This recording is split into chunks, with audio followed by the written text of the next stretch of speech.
मिराज शहरातील कायदा व सुव्यवस्था बिघडवण्याचा प्रयत्न महात्मा गांधी चौक पोलिसांनी हाणून पाडला आहे। हद्दपार असलेल्या सराईत गुन्हेगारासह 5 जणांना BMW कारसह ताब्यात घेत पोलिसांनी मोठी कारवाई केली आहे।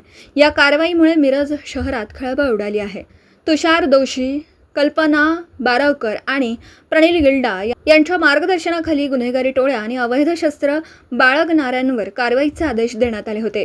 यानुसार 30 एप्रिल रोजी महात्मा गांधी चौक पोलीस ठाण्याचे प्रभारी सहाय्यक पोलीस निरीक्षक संदीप शिंदे यांना गोपनीय माहिती मिळाली।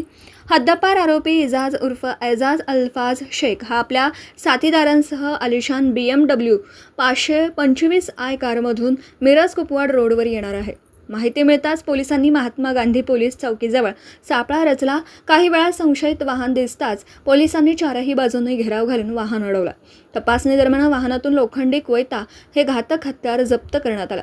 या प्रकरणी इजाज उर्फ एजाज शेख याच्यासह आणखी 4 जणांना ताब्यात घेण्यात आलं असून त्यांच्या विरोधात शस्त्र अधिनियम आणि महाराष्ट्र पोलीस कायद्यान्वये गुन्हा दाखल करण्यात आला आहे।